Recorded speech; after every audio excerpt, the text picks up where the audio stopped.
For 14 months, silence has been his enemy. No potion can reach him. No spell can hold him under. Until one afternoon, in a chamber full of people who hate him, a voice he does not deserve becomes the only door out of the dark, and he walks through it. We begin this story now. 14 months after the war, Draco Malfoy had learned to count the hours of his own ruin by the chime of the long case clock in the east hall of the manor. 3 in the morning. 4. The pale grey treachery of 5:30, when birds began their indifferent commerce outside the windows, and the night formally surrendered him to another day he had not earned. He kept the hangings open now. He had tried them closed for the first months and discovered that the dark behind velvet was a richer dark, the kind that bred shapes. Better the moon. Better the slow blue creep of pre-dawn across the ceiling, which at least proved that time was still moving and had not, as he sometimes suspected, stopped altogether on the 2nd of May. He had tried everything. Dreamless sleep first, in the prescribed dose, then in doses that would have alarmed the healer who wrote the script. It worked for the first fortnight, and then ceased to work, as if some inner part of him had developed a tolerance to mercy. He tried calming draught, which left him conscious but emptied, a man watching himself from across a long corridor. He tried sleeping solution brewed by his mother's own hand, and woke from it screaming so loudly that Narcissa had stood in his doorway with her wand half raised, and her face the colour of bone. He tried a muggle thing called valerian. He tried warm milk. He tried a healer at St. Mungo's, who looked at him with the careful neutrality reserved for the formerly pardoned, and prescribed a regimen of meditation and walking, as though the war had been a matter of poor circulation. He tried, on one black night in February, the simple expedient of not trying at all, and discovered that doing nothing was the worst remedy of them all. So he had built a life around the failure. He read until his eyes refused to focus. He wrote letters he never sent. He stood for long stretches at the windows of the East Wing and watched the peacocks move like ghosts of themselves across the frosted lawn. When the ministry required his attendance, and the terms of his probation required a great deal of attendance, he went and sat through hearings on flu regulation and curfew amendments and the proper licensing of magical creatures. And his face did not move, and no one looking at him would have guessed that he had not slept properly since the last spring of the war, which was how he came to be in courtroom 6 on the 18th of July, in a chair too narrow for his shoulders, listening to a witch he had not heard speak in over a year. The hearing concerned the reform of house elf labour statutes. He had been compelled to attend because the Malfoy estate had employed a number of elves whose status was now under review. He was there as a name on a docket. He sat in the 3rd row of the public gallery with his hands flat on his knees and his eyes fixed on a point on the wood-panelled wall above the dais. And he counted the carvings in the cornice to keep himself from counting his own pulse. Then she stood up. Hermione Granger had cut her hair, was the first thing he noticed, with the cold, detached precision of a mind that had forgotten how to think about anything in particular, and so noticed everything.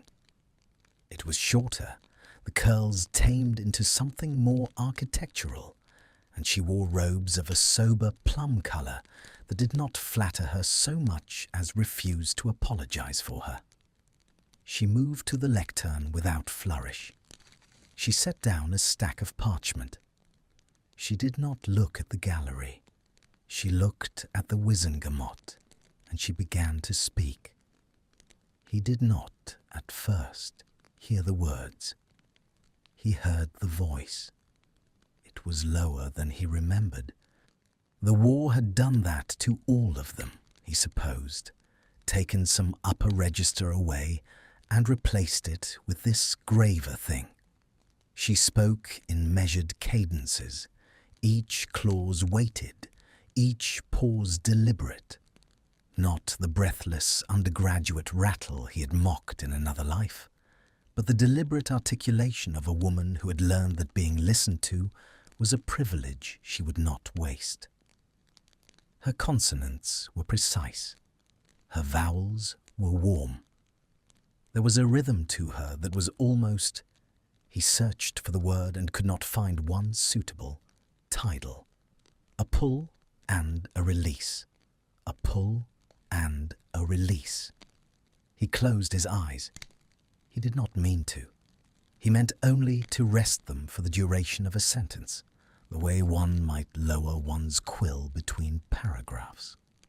But the chamber was warm with afternoon light, and the bench was hard against his back in a way that resembled the discipline of a school desk. And her voice moved through the air like the slow stirring of water in a deep well. And the part of him that had not slept in 14 months committed an act of treachery against the rest of him. He fell asleep. He fell asleep without warning, without the slow descent he sometimes managed in the chair by the fire, only to be wrenched back at the threshold. He fell as one falls into still water, full length and without struggle. There were no images. There were no faces. There was only her voice, growing distant, growing soft, becoming the texture of the dark itself, and then the dark, and then nothing. He woke to silence. For a long moment he did not understand where he was. There was wood beneath his palms, bench, not the carved post of his bedstead. There was light, but it was the wrong light, white and high and impersonal. There was a smell of beeswax polish and old parchment, and the faint floral note of someone's expensive perfume 2 rows ahead. His mouth was dry. His neck ached from where his head had tipped to one side. He blinked, and the chamber slowly arranged itself around him. The dais, the empty lectern, the Wizengamot in the act of standing, the murmur of the gallery rising to leave. The session was over. He had slept through it. He had slept through all of it. A clean, bright, dreamless dark of— He checked the great clock above the dais. Nearly 2 hours.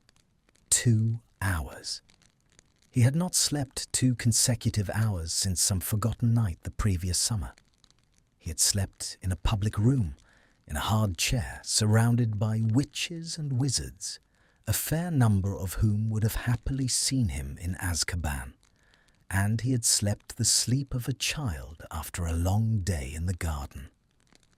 His hands, he noticed, were shaking. He flattened them harder against his knees. That was when he raised his head and found her looking at him. Hermione Granger stood by the lectern with a folio of parchment under one arm and her wand held loosely in the other hand, and she was looking directly at him across the emptying chamber with an expression he could not pass. Not anger, not the bright contempt he might have expected, the contempt he had earned 100 times over and had received from her, justly, on other occasions. Something quieter than that, a small line between her brows, the faintest tilt of her head, as if she was studying a problem whose terms she had not been given. He held her gaze for the duration of 3 breaths, because he could not work out how to lower his eyes without it seeming like flight. Then someone moved between them, a clerk, a robe, an apology, and the spell of being seen was broken, and he stood up too fast, and the blood went out of his head in a slow grey wash, and he had to grip the back of the bench in front of him until the chamber resolved itself. He walked out without looking back. He told himself he walked out without looking back. In truth, he looked back once at the doors, and she was already gone, and he could not have said whether he was relieved or bereft. That night, in his own bed, in the silence of the east wing, he did not sleep. He had thought. He had let himself think in the lift down to the atrium, in the green flare of the flue, in the long walk up the gravelled drive of the manor, that perhaps something had broken open in him, that whatever invisible knot had held his nights hostage had simply, mercifully, untied itself in that chamber. He had thought perhaps tonight he would lie down and the dark would take him as it had taken him in the gallery, easy and complete. It did not. He lay on his back with his eyes open and watched the canopy go from black to indigo to grey, and the long case clock chimed the quarters, and somewhere in the small hours he understood with a clarity that felt almost obscene that what had happened in courtroom 6 had not been an unknotting at all. It had been a substitution. He had not been given his sleep back. He had been given, for the space of 2 hours, a thing he could borrow it against: her voice. He turned the recognition over in his hands like a foreign coin. Of all the absurdities his life had produced, and his life, lately, had been a long catalogue of absurdities, this was perhaps the most exquisite. That the one human sound in the world that could put him under was the sound of Hermione Granger, whom his aunt had tortured on the drawing-room floor of this very house, whose blood his father had named with the worst word their kind had invented for it, whose forearm, he had seen it that day in the chamber when her sleeve had slipped as she turned a page, still bore the slur carved into the skin in his own house, under his own roof, while he stood and did nothing. He sat up. He put his bare feet on the cold floor. He pressed the heels of his hands against his eyes until small lights bloomed behind the lids. Outside the window, the moon was setting, and the first thin grey of another day was already beginning, and he thought, with the precise hopelessness of a man who has just discovered the only door out of a locked room and learned that the door opens onto a cliff, I cannot ask her. I cannot ask her. I will not ask her. Somewhere far below in the silent house, the long case clock began, with its slow, indifferent civility, to strike 5. And Draco Malfoy lowered his hands from his face and reached, almost without meaning to, for the morning's edition of the Prophet folded on his bedside table, where the schedule of public Wizengamot sessions for the coming month was printed in small grey type on the second-to-last page. He told himself, for the first 3 days, that he was simply reading the paper. A man read the paper.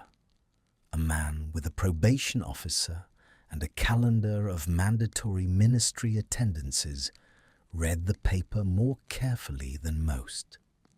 There was nothing unusual in the fact that Draco Malfoy, on the morning of the 19th of July, sat at the small breakfast table in the east wing, with a cup of tea cooling beside him, and ran the tip of his index finger down the column-headed public engagements of the week, pausing twice, at Wednesday, 10 a.m., Wizarding Examinations Authority, address by Ms. H.J. Granger on standardized assessment reform, and at Friday, 6 p.m., Wizarding Wireless Network.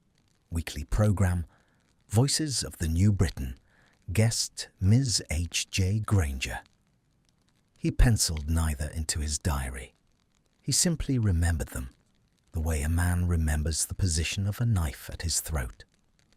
On the Wednesday, he arrived at the examinations authority 12 minutes early and chose a seat at the back of the lecture hall, behind a pillar that obscured most of his face from the lectern. He had dressed deliberately in a charcoal travelling cloak rather than the silver grey he was known for, and he had not slicked his hair. He looked, he hoped, like any other clerk come to take notes on departmental policy. A young witch in Ravenclaw colours glanced at him as she passed his row, and her step faltered for half a beat before she recovered and walked on. And he understood that whatever he had hoped, he was still recognisable to anyone who chose to look. He fixed his gaze on the empty stage and waited. When she came in, he closed his eyes before she had spoken 3 sentences. It happened more quickly this time. The first afternoon in courtroom 6 had been an accident, a stumbling into a pool of cold water. This was a deliberate wading.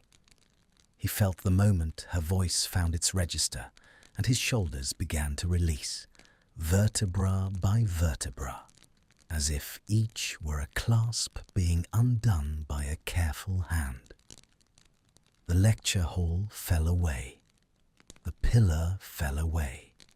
The polite cough of the wizard 2 seats along, the rustle of parchment, the high thin whine of the enchanted lamps, all of it receded into the soft pressure of her vowels, and he was gone.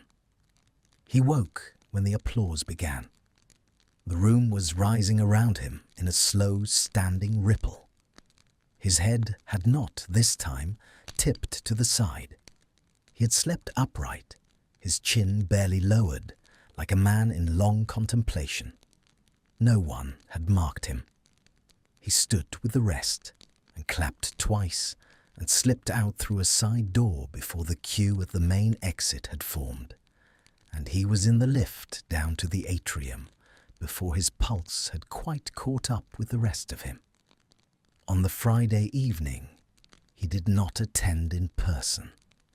He had calculated the risk: a small studio, a small audience, the impossibility of anonymity, and he had elected instead to sit in the high-backed chair beside the wirelists in his bedroom, with the volume turned low enough that no portrait in the corridor could overhear.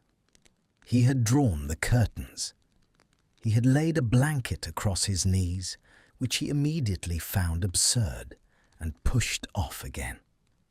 He had poured a measure of fire whiskey and let it sit untouched on the side table. The programme began with the standard fanfare. He endured the host's preamble with the patience of a man waiting for a tide. And then, at last, her voice came through the brass mesh of the wireless, slightly thinned by the enchantment, but unmistakably hers. The same low cadences, the same careful weighting of clauses, the same warmth in the vowels. And he was struck, against his will, by how near she sounded, as though she was speaking in the room with him, as though the small distance from the lectern to the back of a hall had been compressed by the wireless into the breadth of an armchair. He listened upright for the first 11 minutes. He was, he discovered afterward, asleep by the 12th. He woke at the static of the closing music, with no memory of having lowered his head, no memory of the fire whiskey which still sat untouched, no memory of anything at all between her saying the question of equitable assessment is, at its heart, a question of which children we have decided in advance are worth assessing, and the cheerful tin trumpet wind-up of the WWN's signature jingle. He had slept for 53 minutes. He knew this because the clock above the mantel told him so, and because his neck, when he turned it, felt as it had not felt in 14 months. Easy, unkinked, as though it had been laid carefully down by someone who knew where it should rest. He sat in the chair for a long time after the wireless went silent. He understood, sitting there, that what he had done, what he had now done 3 times, was a thing he could not continue to do. It was not the danger of being seen, though that was real. The prophet would make a feast of it if any of them caught wind of where he was spending his afternoons. He could already write the headline in his own mind, the leering implication of obsession, the cruel kind of truth that did not require accuracy to wound. It was not even the indignity of needing what he needed, though the indignity was considerable. A small acid working at the back of his throat every time he set foot in another room where she was scheduled to speak. It was the thing underneath both of those, the thing he had felt the moment her voice came clear through the wireless and the distance fell away. He had been glad, not relieved, not consoled, glad.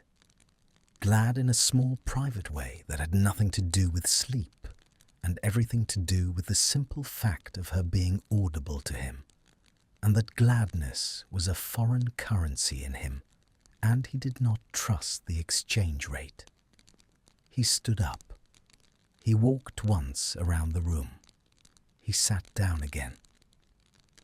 The following week, she gave an address at the Wizengamot on the question of magical creature reparations, and he went, and he slept.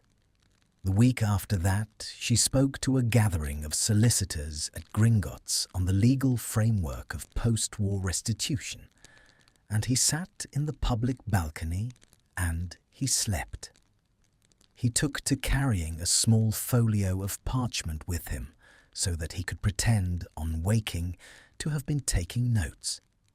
He had even gone so far as to scratch a few illegible lines on the top sheet before each session, so that anyone glancing over would see a man at work. He calculated that she spoke in public, on average, 3 times a fortnight. He calculated that each such occasion afforded him between 40 and 90 minutes of true sleep. He calculated that this was, summed across the month, perhaps 4 hours of rest he had not previously possessed, and that those 4 hours had begun to make the difference between a man who could hold a teacup and a man who could not. He did not calculate. He refused to calculate. What would happen when her schedule grew thin? When Parliament rose for the August recess? When she took, as the prophet mentioned in passing, on the 29th of July, a brief holiday with friends in the West Country, returning Tuesday se'nnight. He learned that piece of information on a Tuesday morning. By the Friday of the same week, he had not slept for any continuous stretch longer than 19 minutes, and his hands had begun to do a thing they had not done since the trials. A fine tremor when he held them out before him, visible only if one looked for it, which he did in the bathroom mirror 3 times a day, with the cold dispassion of a man examining a horse for lameness. It was on the Saturday of her absence that he first allowed himself to consider the unthinkable thing. He sat at his writing desk with a fresh sheet of parchment and a quill freshly cut, and he wrote, in the careful, slanted hand his mother had drilled into him at 7, Miss Granger, and stopped. He crossed it out. He wrote Granger and stopped. He crossed it out. He wrote Hermione, and the sight of her given name in his own hand was so extraordinary that he set the quill down and stared at it until the ink had dried into the parchment with the dull blackness of something that could no longer be undone. He burned the sheet in the grate. He wrote a second sheet which began, "Dear Miss Granger, I find myself compelled to request," and burned that one too, because compelled was a coward's word and request was a courtier's, and what he had to ask her was neither. He wrote a third, which read in its entirety, "I cannot sleep. Your voice helps. I do not know how to ask you for this," and held it in his hand for a long time, and then folded it twice and put it inside a book on his shelf, where it would remain unsent, because sending it would be the act of a man with less pride than he had managed, even now, to retain. She would be back on the Tuesday se'nnight. The prophet had said so. He would, he resolved, wait. He would wait, and on the Tuesday he would check the engagements column, and he would attend whichever of her appearances came first, and he would sleep his stolen hour, and he would go on as he had gone on, and he would not ask her, because asking her was the one thing he had, even in the present catalogue of his ruin, decided he would not do. This was on the Saturday. On the Sunday, the Daily Prophet printed a small notice in its society column, reporting that Miss Granger had cut short her holiday owing to an urgent professional matter and was expected back in London by Monday evening. And on the Monday, the ministry sent round, by interdepartmental owl, a notice of an emergency session of the Magical Creatures Subcommittee to be held at 7:30 that same evening.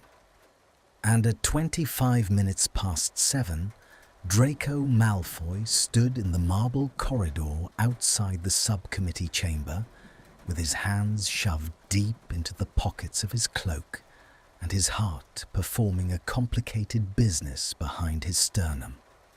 Not because he was about to walk into the session.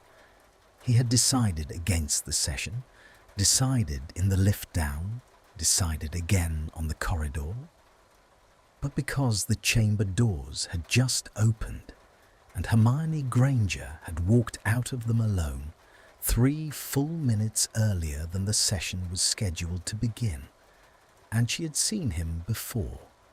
He had quite finished arranging his face, and she had stopped walking, and now she was crossing the corridor toward him with the brisk, unhesitating step of a woman who had decided some time ago that she was no longer going to pretend she had not noticed him at every one of her last 6 public appearances. He had perhaps 4 seconds to compose himself. He used them poorly. "Malfoy," she said, when she was close enough not to need to raise her voice, and her tone was not unkind, but it was not kind either. It was the careful, neutral register of a woman conducting an investigation. "I'd like a word." His mouth was dry. He had practiced, in some abstract way, for 100 versions of this moment, but none of the practiced versions had included her standing 2 feet from him in a deserted ministry corridor with the green light from the wall sconces cutting across the line of her jaw, and none of them had accounted for the fact that hearing her voice directed at him personally, not at a chamber, not at a wireless, not at a hall, would do to his pulse what it had just treacherously done. "Granger," he heard himself say. His own voice sounded foreign to him, a man speaking from the bottom of a well. Yes, of course." She studied him for a moment that lasted slightly too long. The small line had appeared between her brows again, the same one he had seen across courtroom 6, the look of a woman holding a problem up to the light. Then she gave a small nod, as though confirming something to herself, and gestured with 2 fingers toward the empty conference room at the end of the corridor. And Draco Malfoy, who had spent 2 weeks rehearsing every possible way to avoid this conversation, found that his feet were already moving to follow her before he had given them permission to do so. The conference room smelled of old ink and the faint metallic tang of warming charms left running too long. A single oval table, 8 chairs, 2 of them slightly askew, as though the previous occupants had left in a hurry.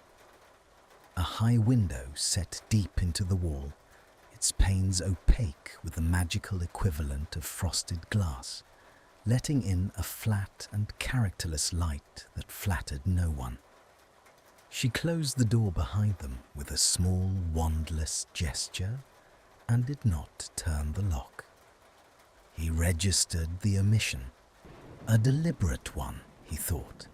She was a woman who weighed every gesture for what it signified, and was obscurely grateful for it. A locked door would have changed the temperature of the conversation in ways neither of them was ready to negotiate. "Sit, if you like," she said, and went to the head of the table without waiting to see whether he would. He did not sit. He took up a position by the second chair on her left, one hand resting lightly on its back, and he kept that hand there for the steadiness it gave him. The wood was cool beneath his palm. The cool was useful. The cool was a thing he could press against to remind himself of where, precisely, his body ended. She did not sit either. She placed her folio of parchment on the table with the careful, flat-handed gesture of a woman setting down a weapon she does not yet wish to draw, and she rested her fingertips on top of it, and she looked at him across the length of polished oak between them. "6 times, she said. "I'm sorry?" 6 times, she repeated in the same even voice. "Courtroom 6, the 18th. The Examinations Authority lecture on the 22nd. The Wizengamot address on the 2nd. The Gringotts panel on the 5th. The committee witness session on the 11th. And tonight." She did not look at the parchment. She had not needed to. "I might have miscounted. I don't think I have." "You haven't," he said. It came out before he had decided to give it to her. He saw her register the concession, the smallest movement at the corner of her mouth, not a smile, only an acknowledgement of a card laid face up. And then her gaze settled on him again with that same studious neutrality, and he understood that the entire careful infrastructure of denials he had constructed in the lift down was now useless to him. "Then perhaps," she said, "you'd care to explain." He did not answer at once. He looked past her at the frosted window. He looked at his own hand on the back of the chair. He found that his thumb was tracing a small repeated pattern along the carved edge of the wood, and he stopped it and pressed his palm flat. He thought about how much of the truth he could give her and survive the giving. "I don't believe I owe you an explanation," he said at last, and it was the worst thing he could have said, and the moment it left his mouth, he wished it back. But it was also the only sentence available to him that did not begin with the word "please." And "please" was not yet a word he could put into the air between them. Her eyes narrowed by perhaps a hair's breadth. "No," she said, with a quietness that was somehow worse than sharpness would have been. "You don't owe me anything, Malfoy. That's not what's being discussed. What's being discussed is that for 3 weeks, a former classmate of mine, a man with a particular history in relation to me personally and to my friends, has been appearing at the back of every room I speak in, sometimes in disguise, sometimes not, and sleeping through my remarks. I should like to understand why before I decide what to do about it. The word disguise stung. He had not thought of the charcoal cloak as a disguise. He had thought of it as a courtesy. The distinction in her telling dissolved. "I haven't," he began, and stopped, because the sentence he had been about to construct was, "I haven't been following you," and it would have been a lie of such bold magnitude that he could not bring himself to commit it in her hearing. He let the unfinished sentence stand. He looked at her properly for the first time since they had entered the room. She was thinner than she had been at school. The architecture of her face had emerged from the softness of girlhood. The line of her jaw clearer now, the planes of her cheekbones more defined, a small pucker at the bridge of her nose, where, he supposed, she frowned habitually over parchment. There was a faint shadow under each eye, the kind that did not come from a single bad night, but from a sustained acquaintance with overwork. Her hair had been pinned up in the morning, and was beginning, over the course of the long day, to come loose at the temples, and one curl had fallen against the side of her neck in a way that he registered with a clarity that alarmed him. He shifted his gaze to her left ear, which was safer. "I haven't been following you," he said, more carefully. "I have been attending public sessions at which you happen to be speaking. The distinction is, I grant you it is a thin one, but it is a distinction." "All right," she said. "Why?" There it was, the single syllable. He had known it was coming, and had not, for all his preparation, devised an answer for it that he was willing to speak aloud. He looked at the frosted window again. He thought of his bedroom in the east wing, the canopy, the long case clock, the thin blue treachery of pre-dawn. He thought of the folded square of parchment in the book on his shelf. "I cannot sleep. Your voice helps. I do not know how to ask you for this." "Granger," he said. His voice, he discovered, had gone rough at the edges. He cleared his throat and tried again. "Granger, I am going to ask you something, and I would be obliged if you would allow me to ask it without interruption, because I am not certain I can begin it twice." She did not answer. She did not move.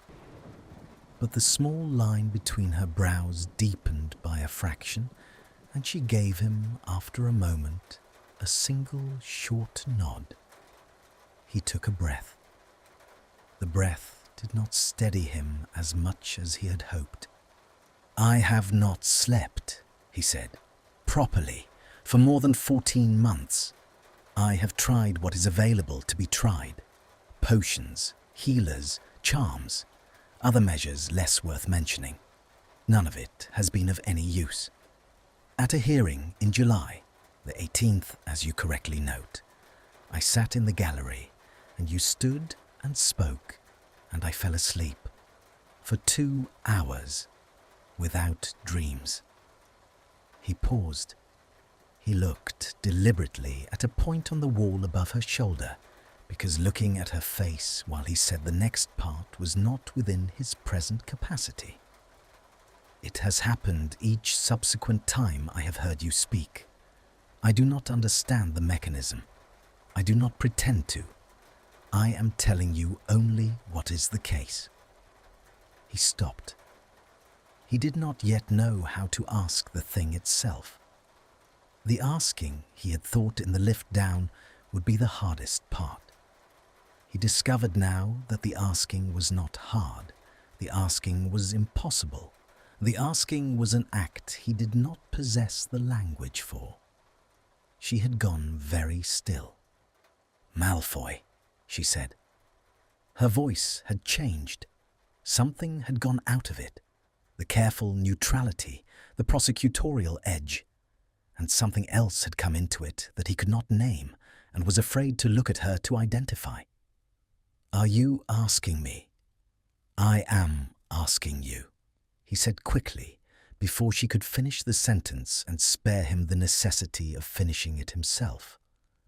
"Whether you would consider, on some future occasion, at a time entirely of your choosing, in any setting you find acceptable, with whatever conditions you wish to impose, speaking to me, for a quarter of an hour, about anything, about nothing. You may read aloud from a column in the Prophet if it suits you. I am not asking for conversation. I am asking only for the sound." He stopped. He made himself meet her eyes. 15 minutes, Granger. That is what I am asking. I am aware of what I am asking. I am aware of from whom I am asking it. If you refuse, I will not ask again, and I will not appear at another of your engagements. You have my word, for what little my word is presently worth. The silence, after he stopped speaking, was the loudest silence he had ever stood inside. She did not move. Her fingertips were still resting on the folio. Her mouth had opened slightly, a small parting of the lips that was the only outward sign that what he had said had reached her at all, and even that she controlled within a breath. She closed her mouth. She looked down at the parchment beneath her hand. She looked up at him. "Sit down," she said. He sat. He sat because his knees had begun to do a thing that was no longer fully under his command, and the chair he had been leaning against was the nearest one to him. And dignity at this point was a luxury he could not afford to insist on. He folded his hands in his lap. He waited. She did not sit. She walked slowly to the window and stood with her back to him for a long moment, one hand braced against the frame. He watched the set of her shoulders. He watched the small movement of her ribs as she took one breath, then another, then a third, that was deeper than the first two. He understood that she was thinking, and that what she was thinking was complicated, and that nothing in the world he could now say would speed her toward an answer he wanted to hear. So he sat, and he waited, and he counted the carved leaves in the cornice above the door, the way he had counted them in courtroom 6, on the day all of this had begun. When she turned back, her face had composed itself into something he could not read. "You are asking me," she said slowly, as if testing the shape of the thing aloud, "to talk to you for 15 minutes, because the sound of my voice puts you to sleep." "Yes." "Without—" She hesitated. He saw her search for the word, and find it, and dislike it, and use it anyway. "Without expectation of anything else." "Without any expectation," he said, "of anything else. I have no claim on you, Granger. I have less than no claim. I am aware. I would not have asked you if any other course had remained to me." "You could have written," she said. "I tried." The admission was out of him before he had thought it through. He saw her register it, the small flicker of something at her eyes. Surprise, perhaps, or something less guarded than surprise. And he watched her decide not to pursue it. She returned to the head of the table. She did not sit. She rested both palms flat on the wood and looked at him across its length.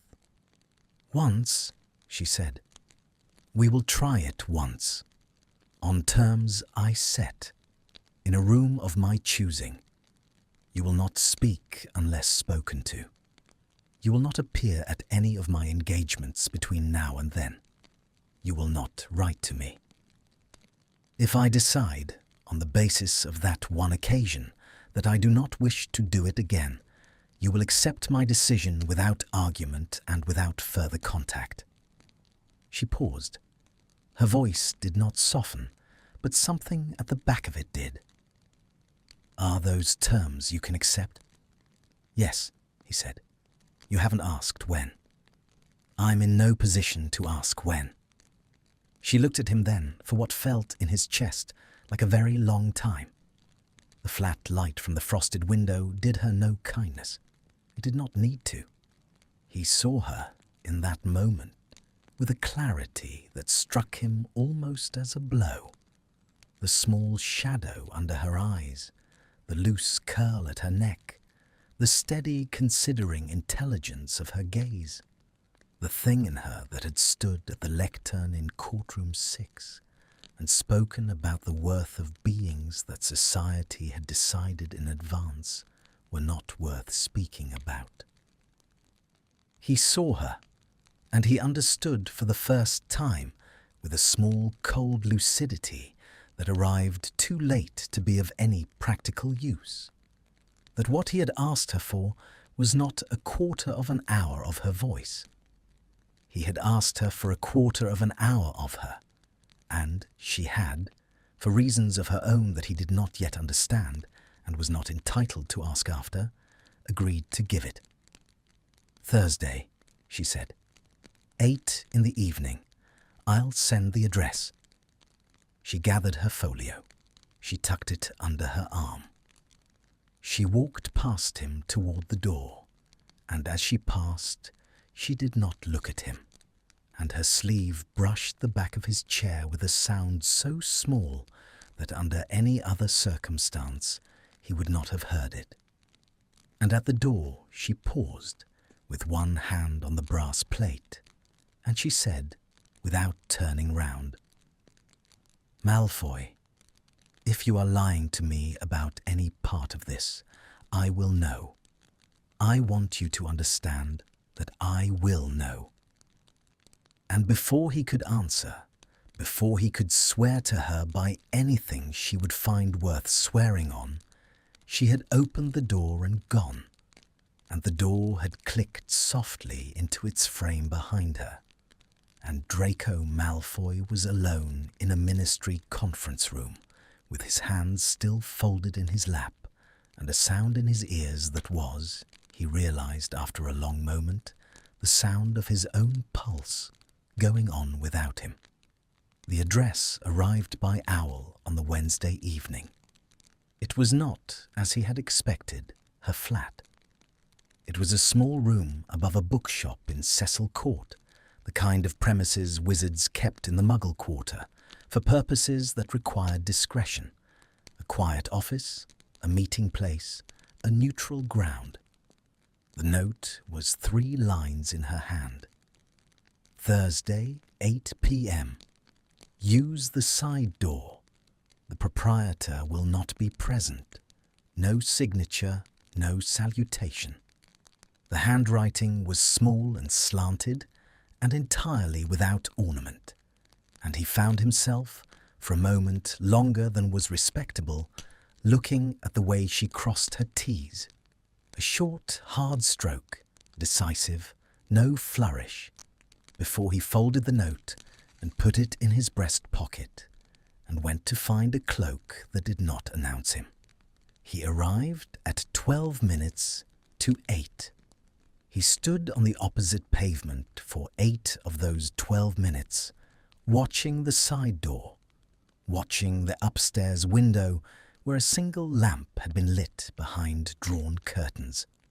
The June evening was cool, and a fine grey drizzle had begun, the sort of rain that did not commit itself to falling so much as suspend itself in the air at the height of a man's face. The pavement smelled of wet stone and Muggle petrol, and, faintly, of the bakery 2 doors down. He pulled his cloak closer at the throat and counted the small wet stars that had begun to gather on the wool of his sleeve. At 4 minutes to 8, he crossed the street and tried the side door, and it opened to his hand without a creak. The staircase was narrow and lit by a single tallow lamp set in a niche halfway up. Each step was the dark, uneven oak of a building 3 centuries old, worn down in the centre by uncountable feet. He climbed slowly, because climbing slowly was a thing he could control, and at the top there was a landing, and on the landing there was a single door, and behind the door, when he knocked and her voice from inside said, "Come in," there was Hermione Granger, seated in a wing-back chair beside a small coal fire, with a book open in her lap and a cup of tea on the table at her elbow, and her hair loose for the first time he had seen it since the war. He stopped in the doorway. She had set the room with a care that did not announce itself. 2 chairs, drawn at angles to the fire, hers and one opposite, clearly meant for him. A side table between them with a second cup, untouched, beside a small covered teapot. A lamp on the mantel shelf, low and warm. The curtains were heavy plum velvet and entirely drawn. There was no desk, there was no parchment. There was only the small civil arrangement of a room composed for the purpose of being sat in, and the silence of it after the wet street outside was very loud. "Close the door, Malfoy," she said, without looking up from the book. "You're letting the warmth out." He closed the door. He crossed to the empty chair. He did not sit at once. He stood beside it with one hand on its back, in the same attitude he had taken in the conference room a week ago, because that attitude had become, in the short ledger of their direct encounters, the only one he knew how to hold. "Sit," she said, still without looking up. "We agreed 15 minutes. The clock starts when you sit." He sat. There was a long case clock in the corner of the room that he had not noticed on entering. He noticed it now. Its pendulum moved in a slow brass arc, and its tick was the deep, settled tick of a mechanism older than either of them. He looked at it once, registered the time, 3 minutes to 8, and then made himself look away, because watching a clock count down a quarter hour of her voice was not a posture he wished to be caught in. She turned a page.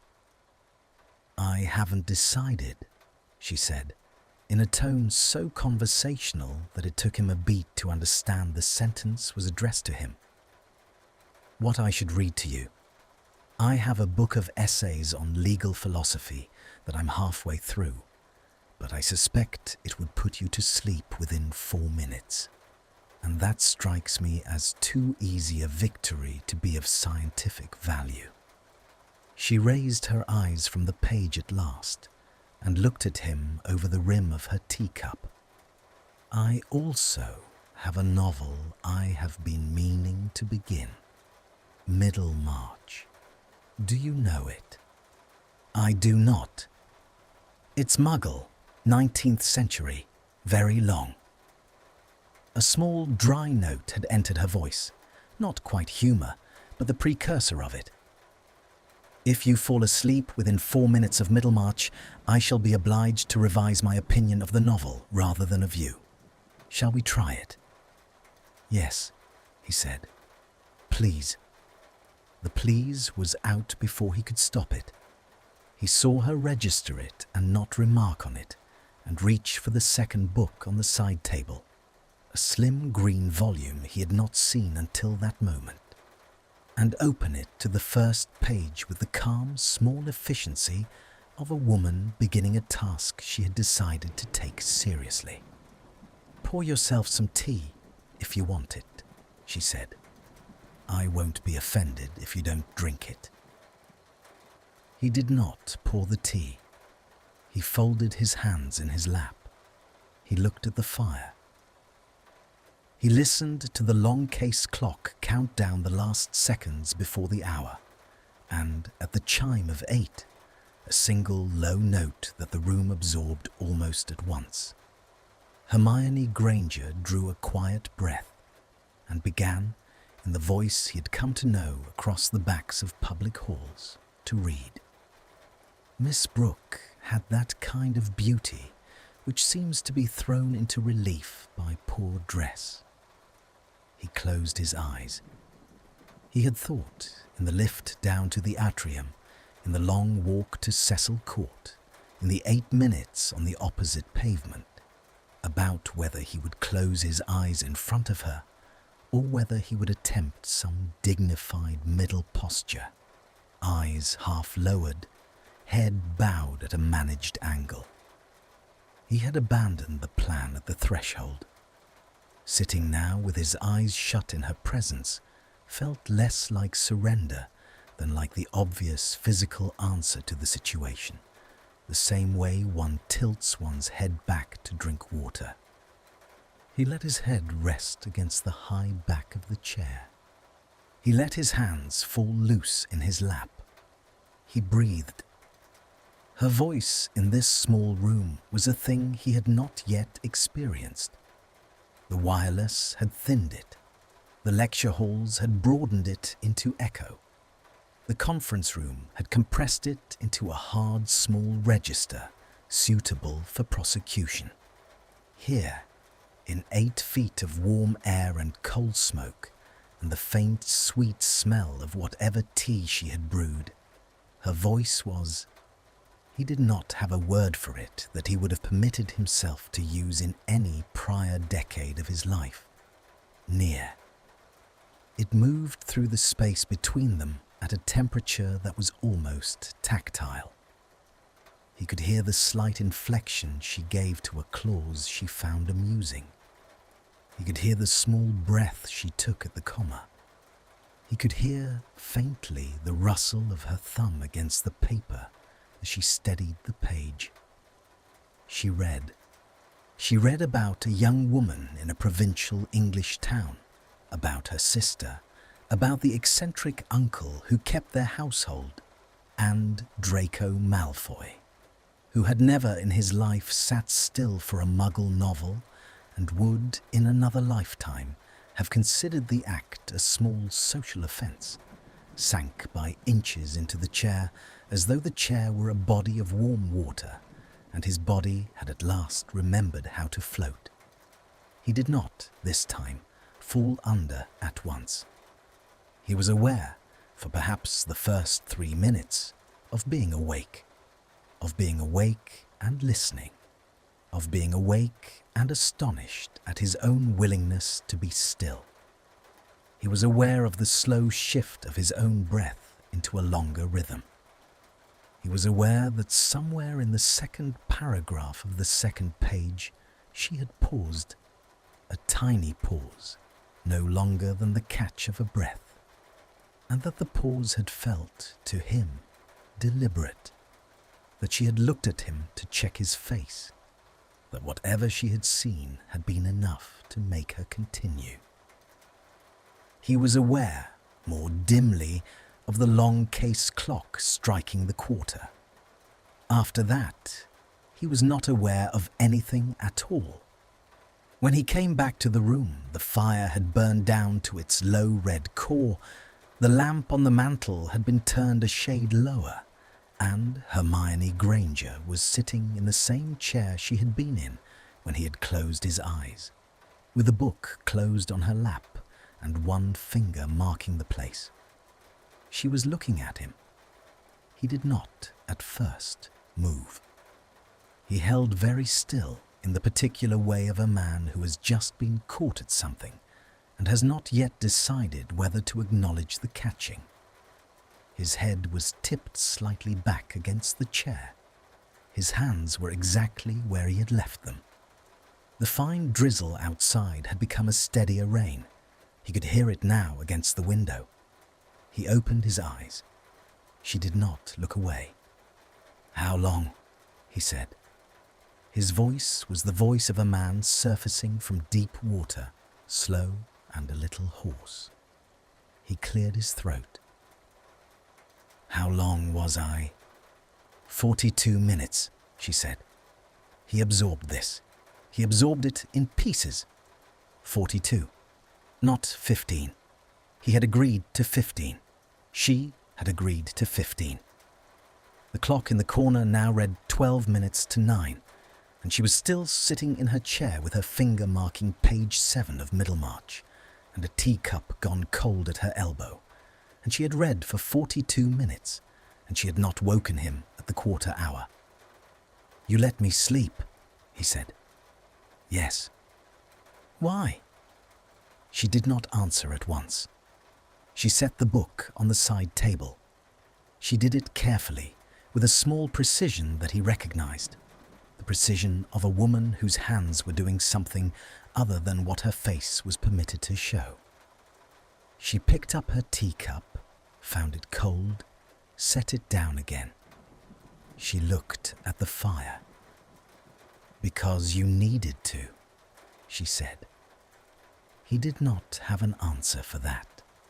He found, when he tried to assemble one, that he had no language available to him for the particular weight she had just placed on the word needed, that the weight of it sat in his chest, in a place he was not certain he had previously known the location of.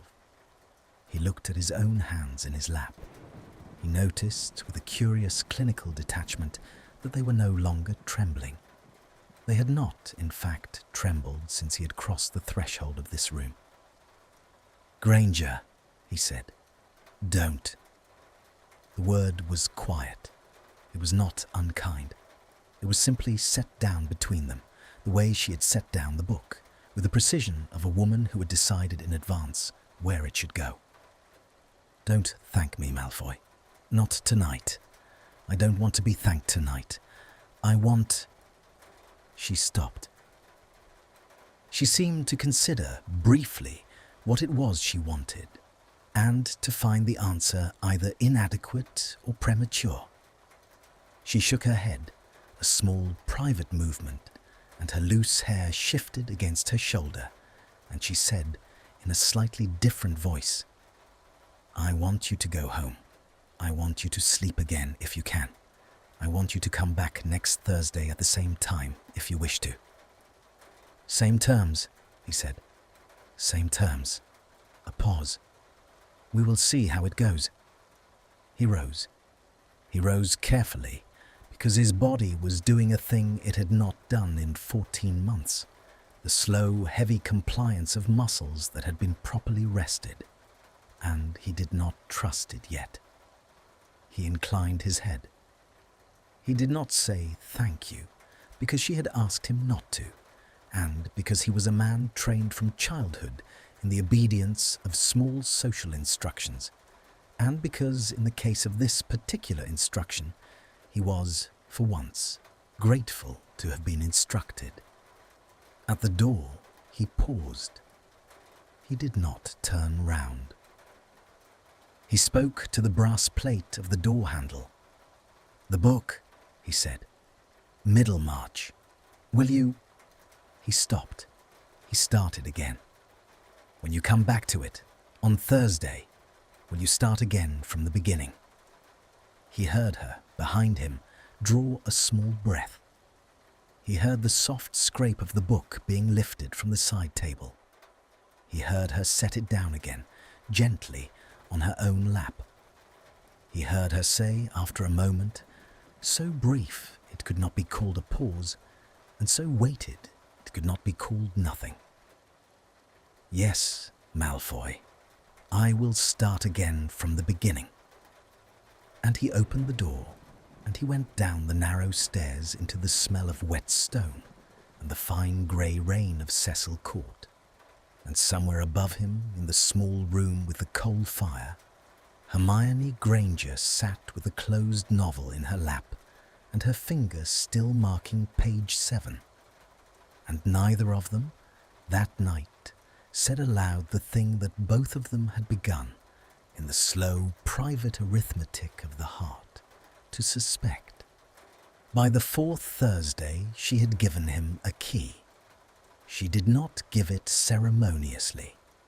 She set it on the side table between their chairs at the end of the 3rd evening, with a small, flat-handed gesture he had come to know. The gesture of a woman placing a thing where it could be seen and choosing not to comment on its having been placed. And she said, looking at the fire rather than at him, "The proprietor is closing the side entrance at 7:30 on Thursdays. It will save you standing in the rain." He had picked up the key without speaking. It was a small brass thing, warm from the room, and he had carried it in his breast pocket for the whole of the following week, like a coin he was afraid of spending. The sessions had moved, by the 5th week, to her flat. The shift had occurred without negotiation. The proprietor of the bookshop had announced a fortnight's holiday in mid-August, and Hermione had written a short note. "Thursday, 8 p.m. My flat in Bloomsbury, address below. Do not bring anything." And Draco had presented himself at the address at 4 minutes to 8, in a rain that was no longer the fine grey rain of June, but the heavier, more committed rain of late summer. And she had opened the door in stockinged feet and a soft grey jumper that was at least 1 size larger than she required, and she had stood aside without a word to let him in. The flat was small. 2 rooms and a kitchen alcove, books on every horizontal surface and a great many of the vertical ones, a sofa the colour of dried moss, 2 armchairs that did not match each other but had clearly been chosen together, a fireplace with a real fire in it, and on the mantel a single framed photograph that he did not allow himself to look at directly, because he had recognized in his peripheral vision 3 figures, and he was not yet a man who could survey the artifacts of her chosen family without flinching. She had read to him that first evening from the 7th chapter of Middlemarch. They had reached the 7th chapter by then, in the careful weekly progression of their reading, and she had not, after that first night, ever again let him sleep past 45 minutes without gently saying his name. He had asked her, on the 2nd week, to wake him at the 3/4 hour, and she had agreed, and the agreement had held. What had changed, by the 5th week, was the silence between the sentences. It had taken on a quality. He noticed it first as a kind of attention. The silences were not the dead spaces between paragraphs, but small held breaths, and he had begun, against his own counsel, to listen to them as carefully as he listened to the reading itself. She would finish a sentence. There would be a half-second in which the room contained nothing but the small domestic sounds of a flat at evening. The fire, the rain on the window, the faint hum of the wireless in the next building, the small creak of leather as she shifted her weight in the chair. And then she would draw breath and begin again. And the half-second between would have been, for him, a small private theatre. He did not understand yet what it meant that he had begun to listen to her silences. He understood only that on the 6th Thursday he arrived 3 minutes early instead of 3 minutes late, and that on the 7th she had said, looking at him over the rim of her cup. "Would you like real tea, or the polite tea you have been pretending to drink for 2 months?" And he had said real tea, and she had risen and made it. And when she came back, the cup she set in his hand had been hot enough to mark his palm faintly red, and he had not flinched, and she had seen that he had not flinched, and something at the corner of her mouth had moved without becoming a smile. The 8th Thursday was the night of the teacup. She had been reading for perhaps half an hour. The fire had burned down to its red core. The rain had begun in earnest somewhere around the 8:15, and had now settled into a steady drumming against the sash. She had set her own cup down on the side table to turn a page, and he had reached for his, or rather, for what he had believed to be his, at the precise moment that she had reached without looking to retrieve hers, and the backs of their hands had brushed against each other in the small space between the two saucers. It was not a brush. Brush was too light a word. It was a small, definite pressure, the kind that occurs when 2 people have each committed to a gesture and neither has had time to revise it. The side of his thumb against the side of hers. The brief, warm shock of skin that had not, until that instant, expected skin. Neither of them moved. Her hand did not withdraw. His did not withdraw. They remained in contact for what could not have been more than the duration of a single breath. And in that breath, he became aware of several things at once. That her hand was warmer than he had expected. That there was a small ink stain on the side of her index finger. That the silver ring she wore on her right hand had pressed faintly cold against the side of his own. And underneath all of these observations, underneath the surface of them, like a current under still water, the dim, astonishing fact that he had not been touched by another human being, on purpose and without violence, since some night he could no longer date in the last spring of the war. She drew her hand back first. She drew it back without haste, without apology, the way a woman returns a book to its proper shelf. She picked up her cup. She held it for a moment without drinking. She did not look at him. "Sorry," she said. The word was very small. "It was mine," he said. He meant the fault. He meant the cup. He meant a great deal more than either. "Yes," she said. "It was." She did not resume the reading at once. She held the cup and she looked at the fire, and he watched the line of her throat as she swallowed once and then did not swallow again. And he understood, with a clarity that arrived a fraction of a second before he had any right to it, that the small, definite pressure of the back of his hand against hers had not been a thing only he had felt. She lifted the book. She found her place. She drew a breath that was, he noted, a fraction less steady than her previous breaths had been, and she read on. He did not sleep that night for 40 minutes. He sat with his eyes closed and his hands deliberately folded in his lap, far from the side table, and he listened to her voice, and the voice did its slow work. And at some point past the 3/4 hour, he went under at last. But the going under was not the clean dive of the earlier weeks. It was a more reluctant descent. And when she woke him with a quiet Malfoy, "It's nearly 9," he came back to the room more slowly than he had ever come back to it.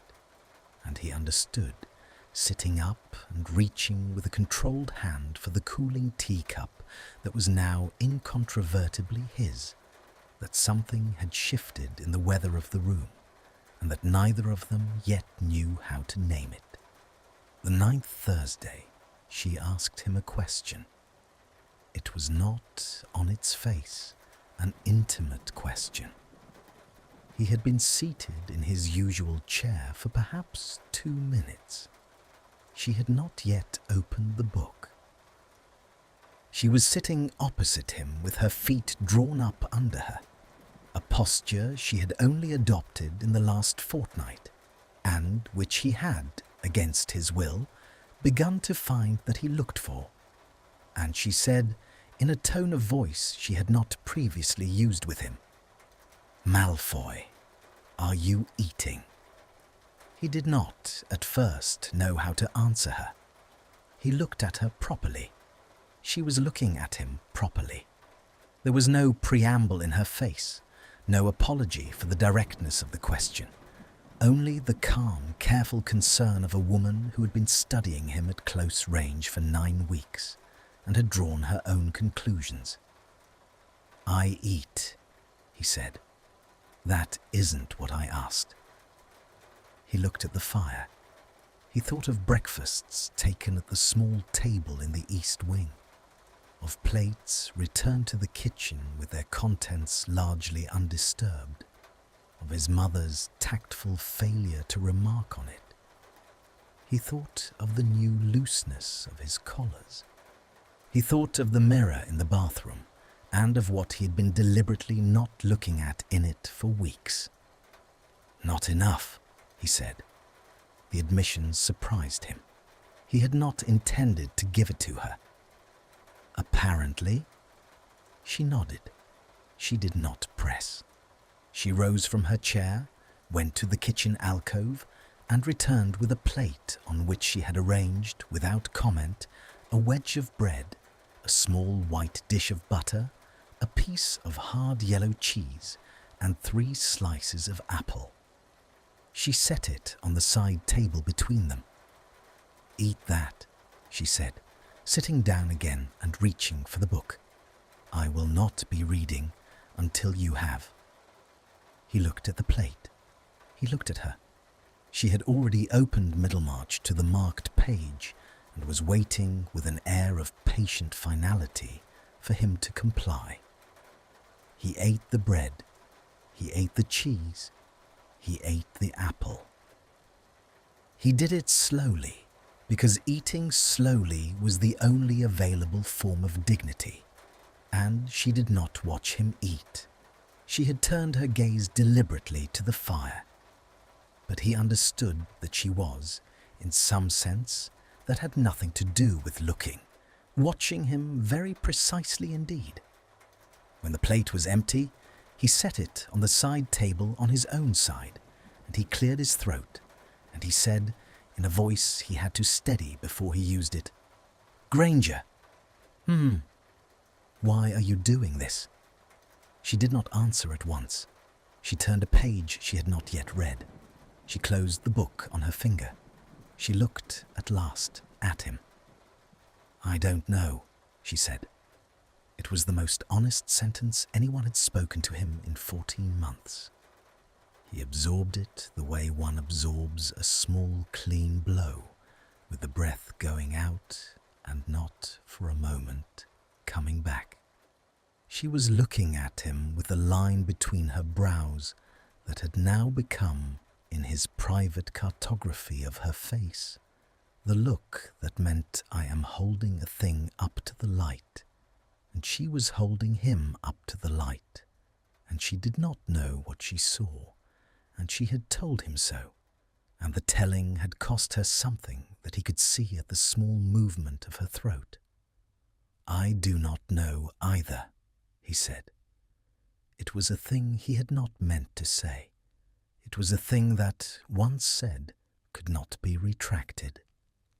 She looked at him for a moment longer, and then she opened the book, and she found her place, and she did not begin to read at once. She drew a breath. She drew another. She lifted her eyes from the page and looked at him over the top of it. not as one looks at a man one is performing a kindness for, but as one looks at a man one has, against every prior calculation, begun to know. And she said, in a quieter voice than she had used with him in any of the 8 previous weeks, "All right, Malfoy, close your eyes." And he closed them, and her voice began again, slow and warm, and entirely his for the next 3/4 of an hour. And somewhere outside the rain redoubled against the sash, and somewhere inside him a small structure he had been holding together with the discipline of pride began, by quiet inches, to fail. It was on a Tuesday in late September, 3 months and 1 week after Courtroom 6, that Draco Malfoy understood what had happened to him. He understood it in his mother's morning room, of all the indifferent places. Narcissa had asked him to come down for breakfast, a request she had not made in months, and which he had honoured because the asking had cost her something. And they had sat across the small round table in the sun that came through the south windows of the morning room, and she had poured his tea, and she had said, in the careful, neutral tone she used for matters she had been turning over for some time, "You are sleeping." "Yes," he had said. "You have been sleeping for some weeks now." "Yes." "I do not require to know," she had said, lifting her cup in both hands, "what or who has accomplished what the entire staff of St. Mungo's could not. I do require to know whether they are safe." He had looked at her. His mother was thinner than she had been, and the years had set a permanence into the line between her brows that no longer relaxed even in sleep. And she had asked him a question in the particular tactful idiom of a black-born woman who had spent her life arranging her sentences so as to be answered without being interrogated, and he had owed her, at minimum, the courtesy of the truth. "She is safe," he had said. His mother had not asked who she was. She had simply nodded once and set down her cup and reached across the table to lay her hand for a half-second on the back of his, and risen and gone out to oversee something in the conservatory. And he had sat at the breakfast table in the empty morning room and looked at the back of his own hand where she had touched it, and the word she had repeated itself in his head, in his mother's voice, and then in his own voice, and then in no voice at all. And the recognition had arrived with a small, awful clarity of a key fitting at last into a lock. It was not the voice. It had not, perhaps, ever been only the voice. He sat with this for some time. He sat with it through the slow cooling of his tea and the slow lengthening of the bar of sunlight across the table. And what he discovered, when he had sat with it long enough, was that the recognition did not surprise him. The recognition had been in him for weeks, possibly for longer. It had been in him on the 8th Thursday, when their hands had touched at the side table. It had been in him on the 9th, when she had asked him a question he had not known how to answer. It had been in him on the 10th and the 11th and the 12th, every Thursday since, in the small, careful infrastructure of the room she had built around them. The second cup, the buttered bread, the way she had begun to leave the door on the latch so that he need not knock. He had been sleeping not because of her voice. He had been sleeping because, for 3/4 of an hour every Thursday, he was inside the only room in the world where he was permitted, by mutual agreement and without explanation, to be present in his own body without apologizing for it. She had given him that. She had given it to him without any of the things he had been raised to expect to have to give in return. She had given it to him for no reason, or for reasons she had told him on the 9th Thursday that she did not herself understand. And he had taken it and gone on taking it, and the taking had become, somewhere between the 7th Thursday and the present, the central appointment of his week. He did not go on the Thursday. He sat in the east wing at 7:30 and watched the clock, and at 7:45 he stood up and walked to the front hall and stood for some minutes with his hand on the latch of the great oak door, and at 7:05 he turned and walked back to his rooms. He sat in the chair by the fire. He did not light a fire. He sat in the chair until midnight, and then he sat in it some more, and at 3 in the morning he discovered that he had not slept and would not sleep, and the discovery did not surprise him either. He stayed away for 9 nights. He did not write to her. He did not, in the strict sense, do anything. He simply ceased to attend. On the 2nd Thursday, she did not write to him. On the 3rd, she did not write to him either. He understood, because he had begun in 3 months to understand the architecture of her silences, that she was waiting for him to do a thing she would not name, and that she had calculated correctly that her writing to him would absolve him of the doing of it. He understood, and he stayed away.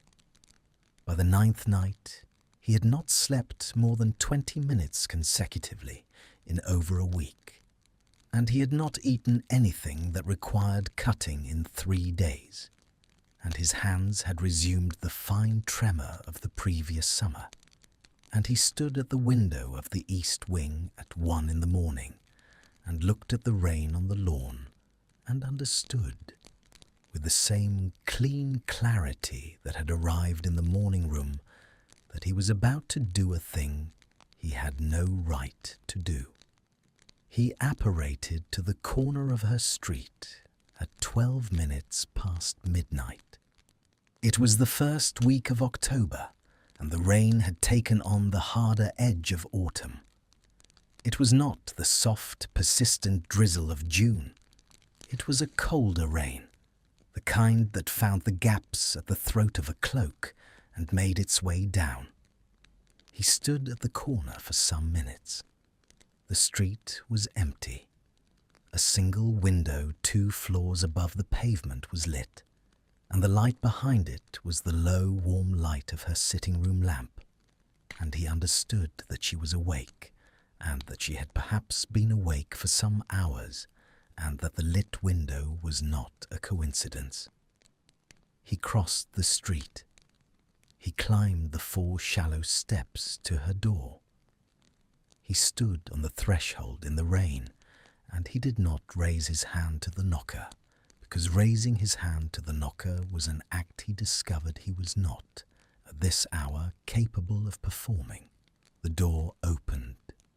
She was standing in the hall in a long grey dressing gown, with her hair loose and her feet bare on the wood, and she was holding her wand in her left hand at her side, in the unself-conscious grip of a witch who had not lowered her guard fully in 5 years.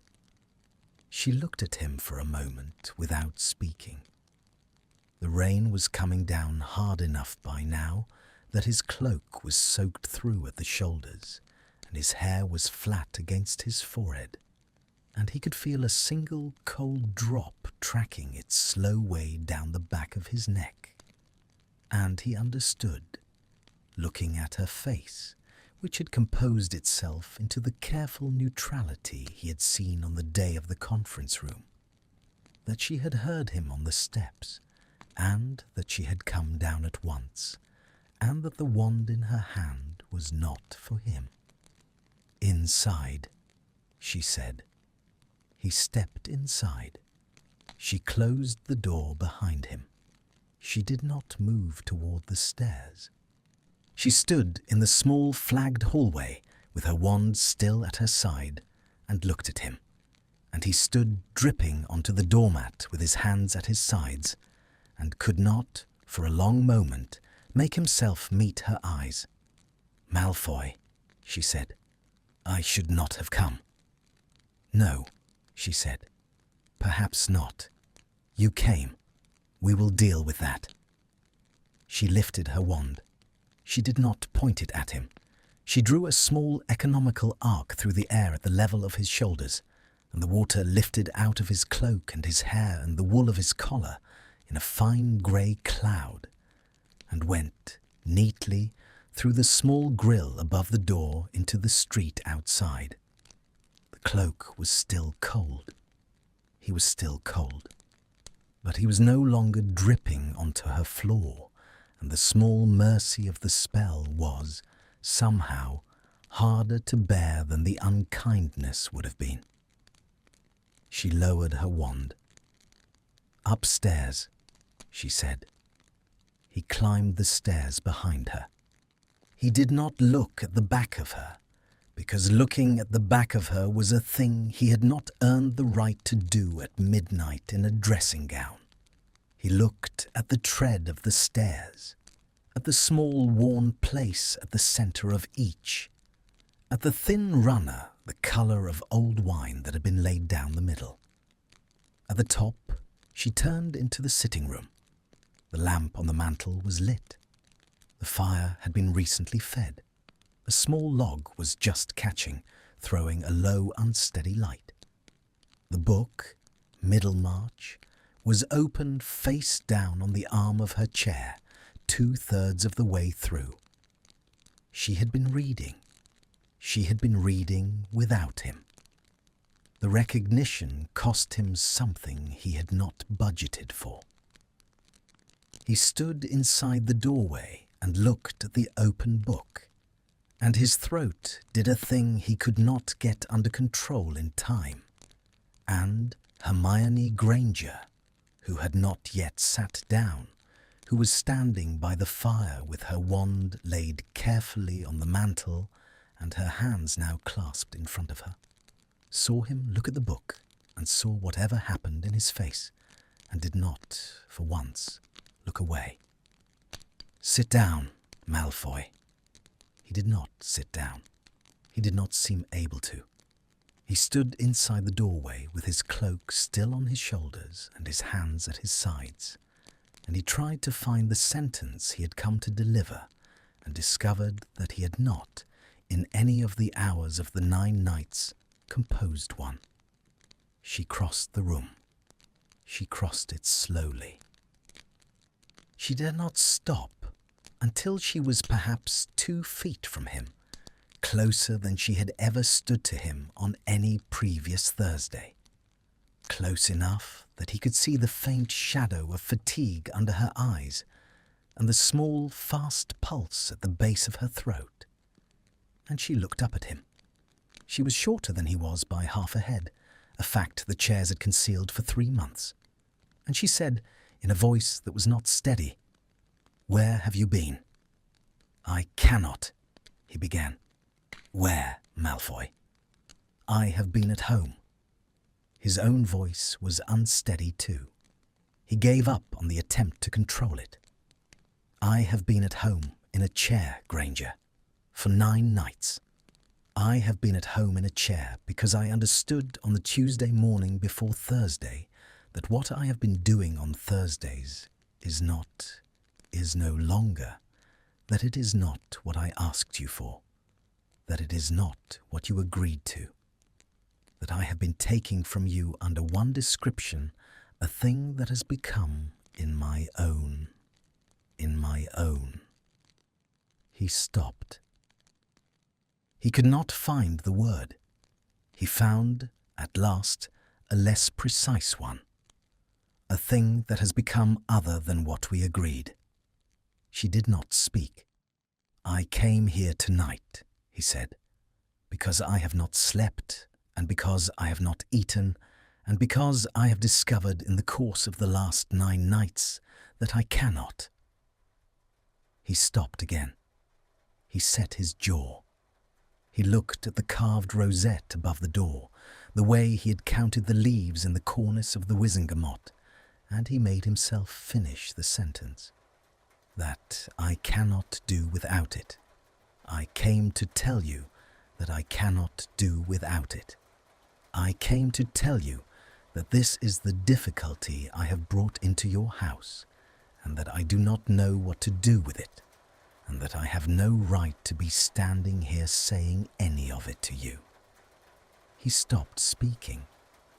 He could not look at her. He looked at the rosette.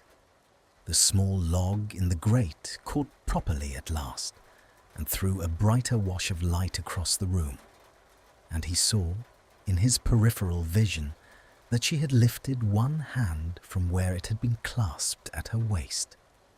She lifted it slowly. She did not raise it to his face.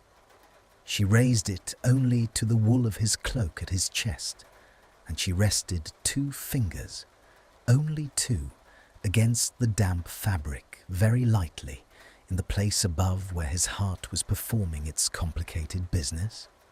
And she left them there, and she did not look up at him, and she said in a voice that had gone almost to a whisper, "Malfoy, look at me." And he looked at her, and her face, in the unsteady firelight, was not the face he had prepared himself to find there. Not anger, not the cold professional kindness he had feared, not even the careful neutrality of the conference room, but the face of a woman who had been holding a thing up to the light for 3 months, and had, at last, recognized what she was holding. And her 2 fingers were still against his chest, and her lips parted, and she drew the small, careful breath she always drew before she began to read. She did not, in the event, begin with reading. She drew the breath, and she held it for a moment longer than the breath required. And what came out of her at the end of it was not a sentence from Middlemarch, but her own voice, lowered almost to the level of the rain at the windows, saying his name once, the whole of it, Draco. He had not heard her say it before, not in 12 weeks of Thursdays, not in the conference room, not in any year of school. Malfoy had been the whole of his name in her mouth for every one of the years he had known her, and the sudden conversion of those 2 syllables into the other 2, softer, older, the name his mother used when she was not angry with him, passed through his chest in a way he could not at once account for. He did not answer her with words. He did not, for a long moment, answer her at all. He stood with her 2 fingers still against the wool of his cloak above his heart, and he looked down at her in the unsteady light of the new flame, and the small structure that had been failing in him by inches since the 8th Thursday gave way at last, and quietly. "Yes," he said. It was not an answer to a question. It was an answer to a name. Yes. She did not move her fingers. She did not look down. The line between her brows had not appeared this time. Her face was open in a way he had not previously been permitted to see, and the openness was harder to look at than any closed thing she had ever shown him. "I have been," she said slowly, as if she were reading aloud from a page she had not yet finished writing, "trying for some weeks to decide whether what I have been doing is kindness or whether it is something else. I had not decided. I thought I should not decide. I think I told myself that the decision was not mine to make, that you had asked for one specific thing and that anything else would be... She stopped, searched for the word, did not find it, gave him a smaller one. Presumption. Granger, let me. Her fingers pressed very faintly against his cloak. Please, let me. I have been preparing it for 9 nights. He did not speak. He closed his mouth. She drew another breath, less careful than the first. On the 8th Thursday, she said, when we reached for the cup, I did not draw my hand back at once. I told myself afterwards that I had been startled, that the surprise of the contact that I had simply not moved quickly enough. I knew, even as I was telling myself that it was not the truth. The truth was that I had not wanted to move my hand. The truth was that I had wanted, for that half second, to leave it where it was, and that the wanting was a thing I was not prepared to look at, and so I drew my hand back a little later than I might have, and I picked up the cup, and I went on reading, and I told myself I had imagined it. She paused. I had not imagined it. No, he said. His own voice was unsteady. You had not.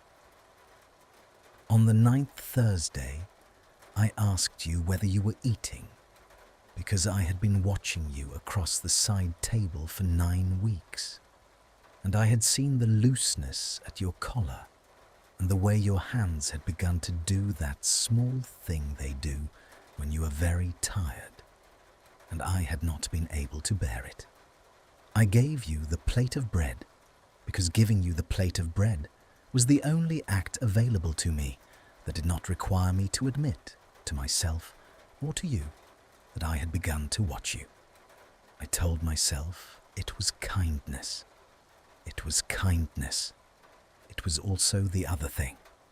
I have known for some weeks that it was also the other thing.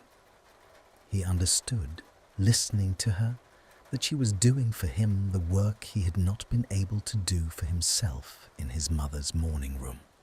She was placing the recognition between them in language, plainly, the way she placed a book on a side table, so that neither of them could pretend afterward that it had not been placed.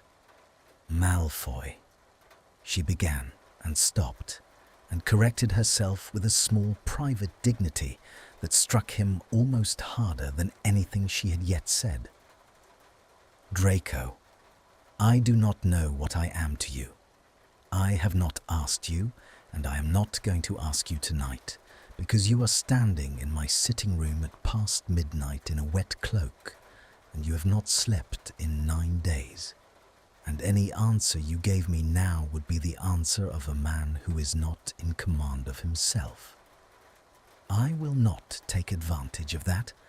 I have been careful with you for 3 months, and I am not going to stop being careful with you in the last 20 minutes of those 3 months. Granger. Hermione. He looked at her. My name, Draco. Her 2 fingers had not moved. If we are doing this, and we are doing this, we are doing it now.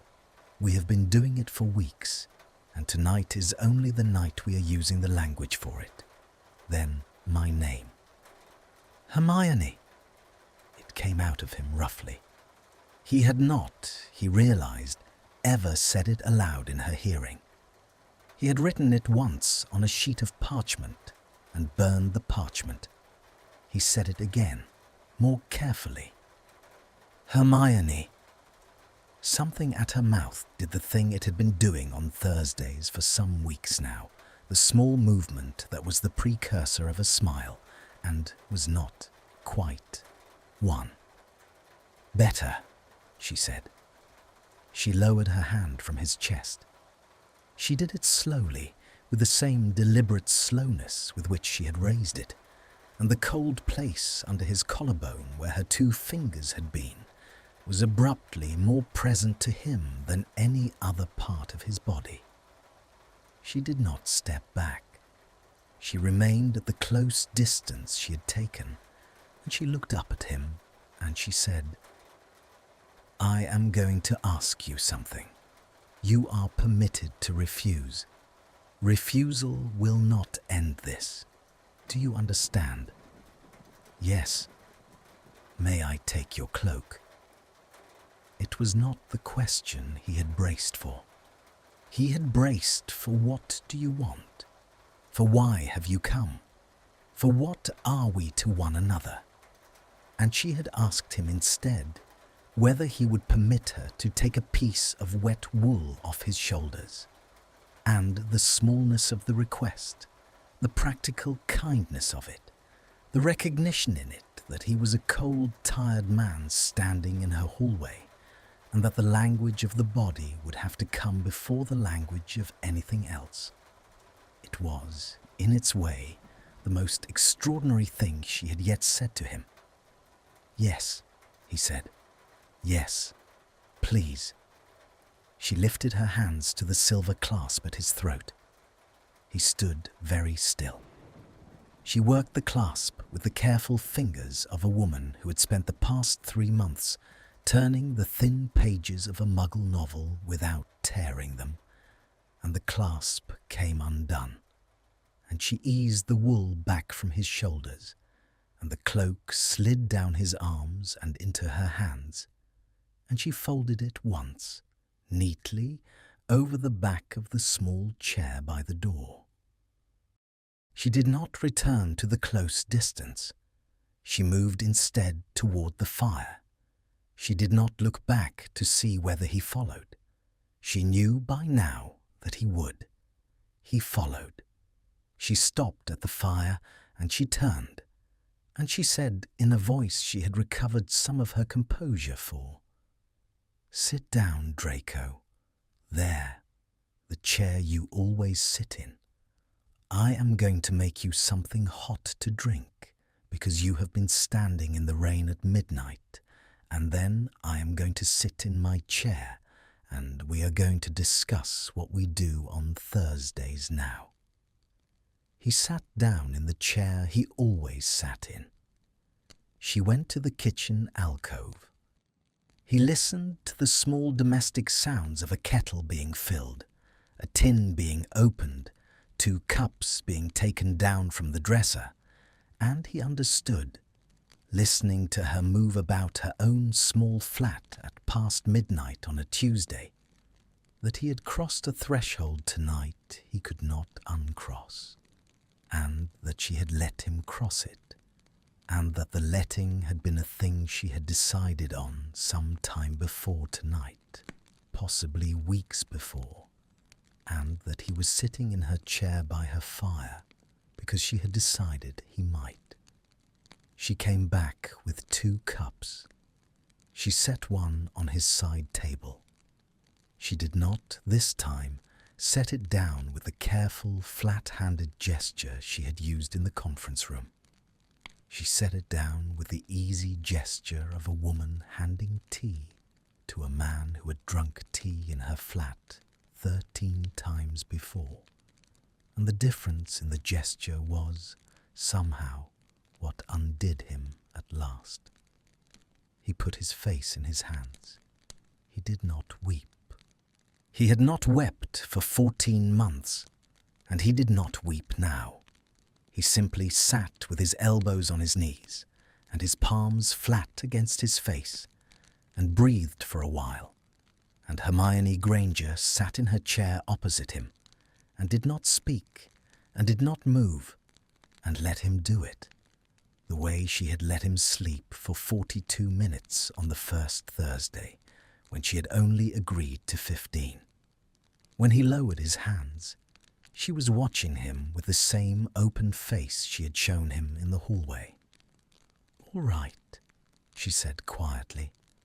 "Drink your tea, then I will tell you what I think."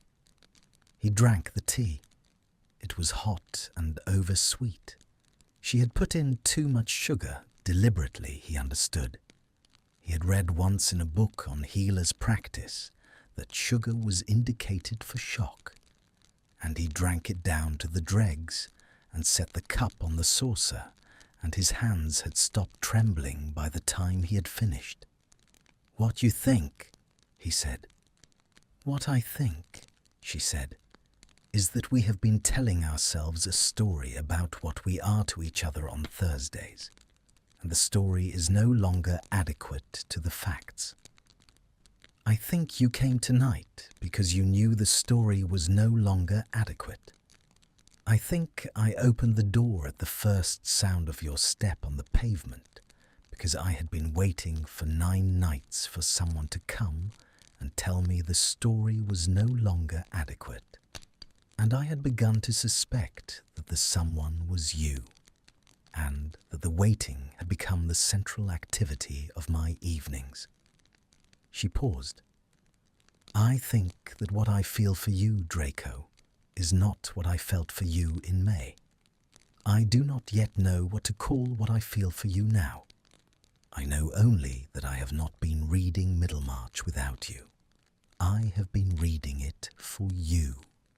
I picked it up tonight at 11:30 because I had not been able to sleep, and I had not been able to sleep because you had not come for 9 nights, and I had not been able to admit to myself that those 2 facts were connected until I heard your step on the pavement and went downstairs without putting on my shoes." She stopped. She drew a long breath.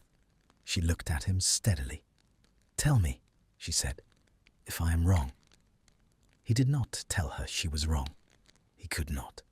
He sat in his chair across from her, and he looked at her in the small, unsteady light. And what came out of him at last was not a denial, and not an apology, and not any of the careful sentences he had ever prepared in the manor at 3 in the morning. It was the simplest of the available truths, and he gave it to her plainly. "You are not wrong, Hermione." She nodded. She did not smile. She set her own cup on her side table. She rose from her chair, and she crossed the small distance between them, and she stopped in front of him, and she looked down at him with a face that had at last allowed itself the thing it had been refusing for 3 months. And she bent, slowly, and rested her forehead against his. It was not a kiss. It was nearer than a kiss. It was the thing that had to happen before a kiss could be permitted to happen. The act by which 2 people who have spent 12 weeks not touching agree, in the language of breath and warmth and the small pressure of skin against skin, that the not touching has come to its end. He did not move. He let her decide. Her hair brushed his temples. He could feel the warmth of her breath against his mouth and the faint scent of bergamot from her tea. She held there for some seconds. She drew back the smallest possible distance, not far at all, and she said, against his lips, in a voice that was barely a voice, "Tell me to stop, and I will stop." He did not tell her to stop. He woke to grey light and the small, unfamiliar weight of another person breathing beside him. He did not move for some time. He lay on his back with his eyes open and the bedclothes warm across his chest, and he made his mind do the slow, careful work of taking inventory of where he was. The ceiling above him was not the ceiling of the east wing. It was lower, plastered white, with a small water stain at the corner above the window that some previous tenant had not thought worth repairing. The window itself was a sash window set into a wall the colour of old butter, and the curtains were the heavy plum velvet he had first seen in the room above the bookshop, and which she had, he now understood, brought with her from one address to another, because she had liked them, and she was a woman who did not part easily with things she had liked. On his left side, with her cheek against the pillow and one hand curled at the edge of the sheet beneath her chin, Hermione Granger was asleep. He had not woken beside another person in 14 months. He could not, in fact, recall with certainty when he had last woken beside another person at all. The war had eaten the calendar in places, and certain ordinary acts of his life had gone into it and not come out. He looked at her now in the grey light without permitting himself to move, because moving would have been the act of a man entitled to her sleep, and the entitlement was not yet a thing he was prepared to assume. Her hair was loose across the pillow. There was a small crease in her cheek from the seam of the pillowcase. Her mouth was very slightly parted, and her breath came and went in the slow, even rhythm of a woman who had been profoundly tired and was now profoundly resting. And he watched the small movement of her shoulder under the sheet, the rise, the slow descent, the held second at the bottom of the breath, the rise again. And he understood, watching it, several things at once. He had slept. He had slept the night through. He had slept without the sound of her voice. The recognition arrived without ceremony. There had been no reading on the previous night. There had been her forehead against his, and his name in her mouth, and her hand on the side of his face, and the slow, careful work of two people learning a language they had been refusing to learn for 3 months.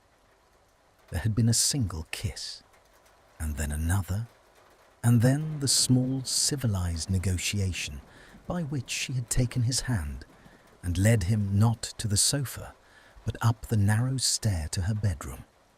And there had been a great deal of stillness and a great deal of looking at one another. And at some point in the small hours she had said, "Sleep, Draco, please." And he had said, "I cannot." And she had said, "Try."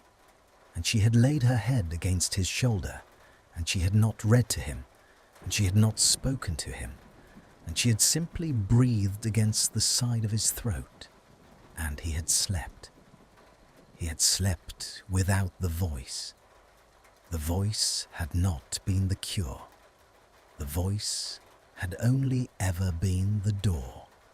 What was on the other side of the door was the woman now asleep beside him, and what he had needed for 14 months was not the sound, but the presence, and the presence was now beside him on a pillow at... He turned his head with infinite care toward the small clock on her bedside table. 7:30 in the morning, and the world had not yet ended on account of it. She stirred. It was a small movement, the first surfacing of a sleeper toward waking, the fingers of the hand at her chin uncurling slightly, and her brows drawing together for a half-second before relaxing again. He held very still. He did not know what the protocol was. He did not know what the first sentence of the morning was supposed to be when one had spent the previous night learning a new language in the dark, and he did not wish to be the one to choose the sentence, because he had chosen too many of the sentences between them already. Her eyes opened. She did not, at first, focus. She blinked once, slowly, the way a person blinks who has been sleeping deeply and is not entirely persuaded of the value of being awake. And then her eyes found him on the pillow beside her, and the smallest possible smile moved at the corner of her mouth. Not the precursor of a smile this time, but a true one, a small, private morning smile. And she said, in a voice still soft with sleep, "Good morning." "Good morning."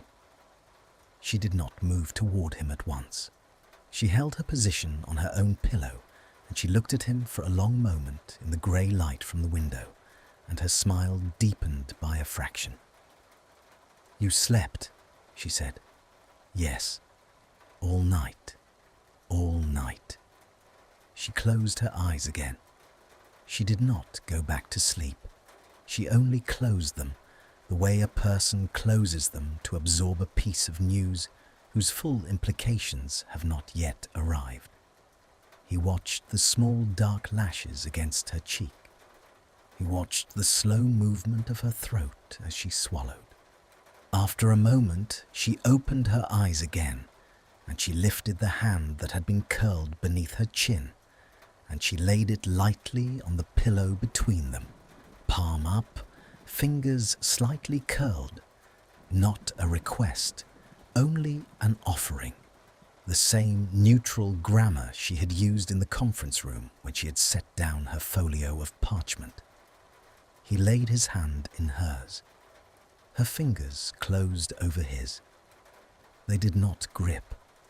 They simply rested, the way her two fingers had rested against his cloak the night before, and the warmth of her palm against the back of his hand was so ordinary a thing, and so impossible to him on any morning of the preceding 14 months, that he had, briefly, to look at the ceiling rather than at her. Draco. Yes. What are you thinking? He thought about this question. He thought about the several true answers to it and the several less true ones, and he thought about which of them he was at last permitted to give her. And he found, when he had thought it through, that the truest answer was also the simplest. That I did not need the voice, he said. No, I needed you. She did not answer at once. She looked at their hands on the pillow between them. After a moment, she lifted her free hand and brushed, very gently, the hair back from his forehead.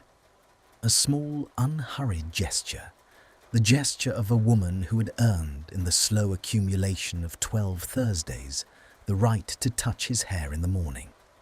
And she said, "I know." "For how long have you known?" "Some weeks. And you did not tell me." "It was not mine to tell." Her thumb traced once the line of his temple. "It was yours to find out. I could not have given it to you.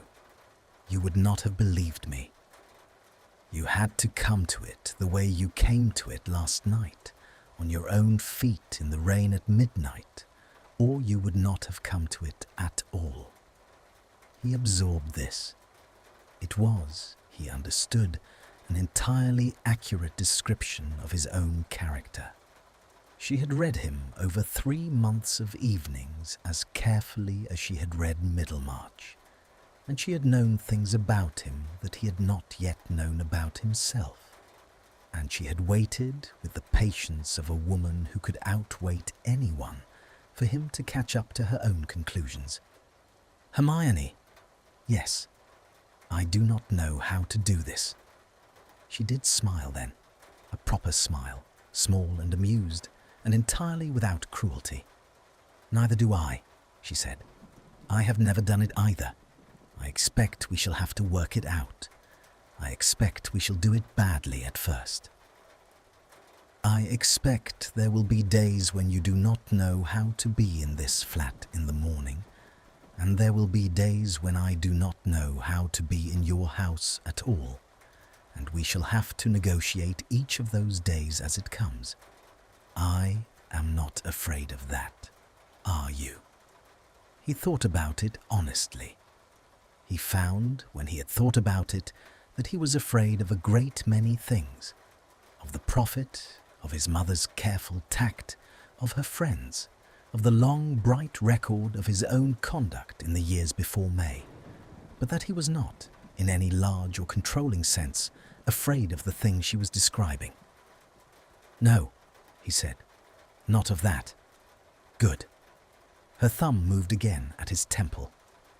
Of the other things, we will be afraid together. That is allowed. He turned his head on the pillow toward her. She was very close. The grey light from the window had warmed slightly into the first thin gold of a proper morning, and it touched the side of her face in a way that he registered now without flinching, without looking away to a safer point on the wall. He could look at her now. He had earned, by the simple act of telling her the truth in her hallway, and again on her pillow, the right to look at her in the morning. Hermione. Read to me, anyway. Tonight. She blinked. The smile widened by a fraction. You said you did not need the voice. I do not need it. He paused. He tried to find the precise sentence. I should still like it. There is a difference. Yes, she said softly. There is a difference.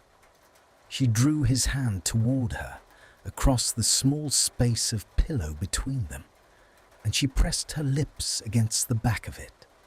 A small, dry kiss, almost ceremonial, the kind a witch of an older century might have given on the occasion of an agreement. And she said, against the skin of his knuckles, Tonight, we are on chapter 23. I have not read ahead. I waited for you. They were married 18 months later, on a clear, cold morning in March, in a small ceremony at a registry office in Bloomsbury that admitted 12 guests and refused the profit. Narcissa wore pale grey and wept once, briefly during the vows. Hermione's father shook Draco's hand at the door with a careful gravity that contained, beneath it, a question Draco hoped he would spend the rest of his life answering well. They moved, by mutual agreement, into a narrow, tall house in a quiet square in Bloomsbury that had room for her books and for a study at the top with a window that took the morning sun. The east wing of the manor was closed at last, and properly. Narcissa took rooms in the south wing, and was, against all of her own prior expectations, content.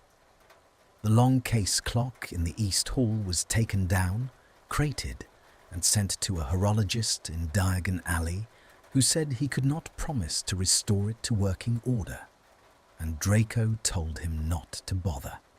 He slept, after the first morning, the way other people slept, not always perfectly, not always through the night. There were weeks in the first year when an old image would come back to him in the small hours, and he would wake, and Hermione would wake beside him without complaint, and she would not always read to him. Sometimes she only put her hand on his chest and breathed against his shoulder until the breathing carried him back under. But she would, on the bad nights, take down whatever book sat on the bedside table and read whatever page it opened to, in the same low, careful voice she had used in the room above the bookshop. And he would sleep.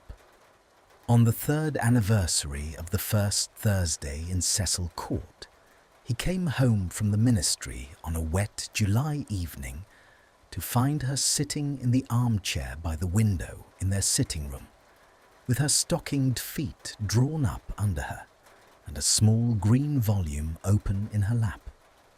And she looked up when he came in, and she lifted the book by way of greeting, and she said, I thought tonight we might start it again from the beginning. He took off his cloak. He hung it on the hook by the door. He crossed the room to the chair opposite hers, and he sat down in it, and he reached for the teacup she had set out on the side table between them. His cup, the one she had given him on the 8th Thursday, the one whose handle had a small chip in it that neither of them had ever mended. And he closed his eyes, and Hermione Granger drew a careful breath and she began to read.